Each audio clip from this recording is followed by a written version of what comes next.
Europe 1, 16h-18h, historiquement vôtre. le récit.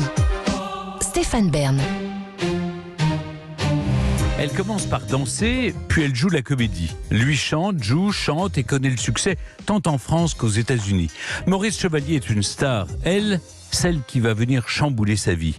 Et même la sauver aussi. Je vous raconte maintenant Nita Raya, la danseuse qui a sauvé son bien-aimé. Nous sommes en juin 1944, peu de temps après le débarquement des Alliés à Cadouin, un petit village de Dordogne. C'est ici, chez des amis à quelques kilomètres de la maison où ils ont fini par se retrancher durant la guerre pour se cacher de la Gestapo qu'ils avaient repérée, que Nita Raya, de confession juive, et son compagnon, un certain Maurice Chevalier, sont désormais installés. Car rester où ils étaient est devenu bien trop dangereux. Depuis ce jour où, dans le village de Mozac, une femme a annoncé à Maurice Chevalier que des hommes l'y attendent pour le fusiller. Ils l'accusent d'avoir pactisé avec les nazis. Depuis, Nita Raya tremble pour la sécurité de celui qu'elle aime. Mais comment peut-on accuser le chanteur de 55 printemps, largement célèbre dans le monde entier, d'avoir collaboré alors qu'il la cache avec ses parents depuis le début de la guerre ? Cette fois-ci, alors que Maurice Chevalier risque le peloton d'exécution, c'est elle qui va devoir lui sauver la vie. Nita Raya, de son vrai nom Raïssa Belov-Djerkovitch, est née en octobre 1915 à Chisinau dans l'Empire russe. Ses parents émigrent en France alors qu'elle a 11 ans à peine. À Paris, son père Vladimir est chauffeur de taxi. Sa mère fait des ménages, quelques travaux de couture aussi. La famille est pauvre, mais heureuse de se retrouver le soir autour du bortsch traditionnel. En grandissant, Nita Raya rêve de devenir danseuse. Elle est très douée, mais une grave blessure l'oblige à s'orienter vers une autre activité. Elle choisit alors la comédie. Elle débute au cinéma à 16 ans dans Olive se marie, un film de Maurice de Canonge, puis enchaîne les petits rôles jusqu'à ce qu'on lui propose d'intégrer le spectacle Broadway au Théâtre de la Madeleine. Un soir, après son passage sur scène, Maurice Chevalier, le chanteur français au célèbre canotier et séducteur invétéré, frappe à la porte de sa loge. Il a assisté à la représentation. Subjugué par les yeux noirs et les jambes interminables de Nita Raya, il est venu l'inviter à dîner chez Maxim's. La jeune femme refuse. S'il veut la revoir, il doit d'abord se présenter au 46 de la rue de Belleville. C'est là qu'habitent ses parents. Le lendemain, Nita est tirée de son sommeil par le bruit d'une conversation. Aussi fou que cela puisse paraître, sa mère discute dans le salon avec Maurice Chevalier, venu lui demander l'autorisation d'emmener sa fille déjeuner. Il l'amènera, mais pas uniquement là.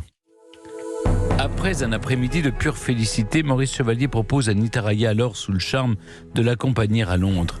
Désormais, ces deux-là passeront la majeure partie de leur temps libre ensemble, au point que rapidement, le chanteur demande la main de Nita à ses parents. Pour la jeune femme, elle a 20 ans et 27 ans de moins que lui, le changement de vie est radical. Les grands restaurants, les sorties s'enchaînent à Paris. L'été, le couple se rend à La Louque, la maison de villégiature que Maurice Chevalier possède à Cannes. Maurice est debout dès 7h du matin. Il réveille Nita, qui préférerait faire la grasse matinée. Ils font une partie de tennis, puis vient le déjeuner préparé par la cuisinière, suivi d'une sieste. L'après-midi, Maurice Chevalier fait venir son pianiste pour répéter ses chansons, puis travaille ses pas de danse. Après être parti à Hollywood, où il est devenu une star de la chanson et du cinéma, en tournant notamment sous la direction de Hans Lubitsch, Maurice Chevalier veut revenir sur scène en France. Pour Nita, les portes du cinéma s'ouvrent à son tour. Elle décroche un rôle dans Au son des guitares, réalisé par Pierre-Jean Ducy, aux côtés de Tino Rossi. Puis elle perce véritablement dans ce qui sera le plus gros succès de l'année en 1937 avec Fernandel, Ignace. Ignace, Ignace, c'est un petit nom charmant. Ignace, Ignace, qui me vient tout droit de mes parents. Plus charmante encore, cette même année, Maurice Chevalier propose à Nita Raya de se produire avec lui dans sa nouvelle revue, Paris en joie. S'il lui apprend à chanter, il se révèle surtout être un professeur très exigeant. Inlassablement, il lui fait répéter les mêmes mouvements de danse, parfois jusque tard dans la nuit. Le soir de la première au Casino de Paris, Nita Raya, couverte de plumes et de bijoux, attire tous les regards. De son côté, Maurice Chevalier fait un tabac avec une chanson qu'il ne voulait initialement pas chanter face au réalisme de certains passages tout droit sortis de l'imagination de son auteur, un certain Charles Trenet, qui connaîtra avec cette même chanson un immense succès juste après. Ce soir-là, pourtant, il y a de la joie. Il y a de la joie Bonjour, bonjour les hirondelles, il y a de la joie. Dans le ciel par-dessus le toit, il y a de la joie. Mais de la joie, il n'y en a plus beaucoup. Lorsqu'en 1939, la Seconde Guerre mondiale éclate. Malgré l'occupation, Maurice Chevalier continue épisodiquement à travailler. Il chante dans un camp de prisonniers en Allemagne, à plusieurs reprises sur Radio Paris ou lors de tournées en France, avant de rentrer définitivement à Cannes, rejoindre Nitaraya et ses parents qui y vivent reclus. Tous les trois sont juifs. Or, la Gestapo multiplie les rafles et eux sont repérés. Maurice Chevalier parvient à obtenir de faux papiers pour Nita et ses parents, ce qui leur sauve sans doute la vie. Après le débarquement, c'est l'euphorie. Pourtant, Maurice Chevalier et Nitaraya partissent réfugiés en Dordogne chez des amis des Chantes. Maurice est accusé d'avoir collaboré avec les nazis. 3 hommes armés de mitraillettes le retrouvent et l'amènent à Périgueux, où un chef de la résistance l'interroge. Combien de fois s'est-il rendu en Allemagne? Qu'est-il allé faire là-bas? Qui a-t-il rencontré?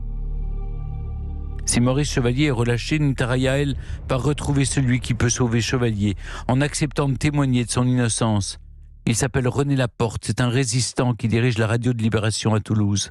Pendant la guerre, il a conseillé à son ami Maurice Chevalier de se tenir loin du micro de Radio Paris, devenu organe de propagande nazie, arguant que cela pourrait lui porter préjudice par la suite.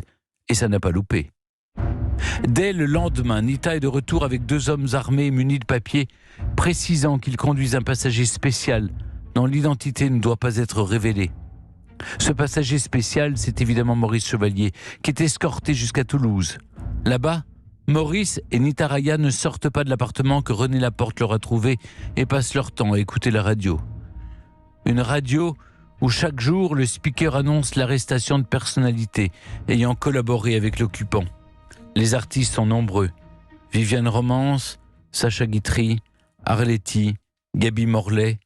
Enfin, le comité d'épuration rend son verdict. Maurice Chevalier est totalement blanchi.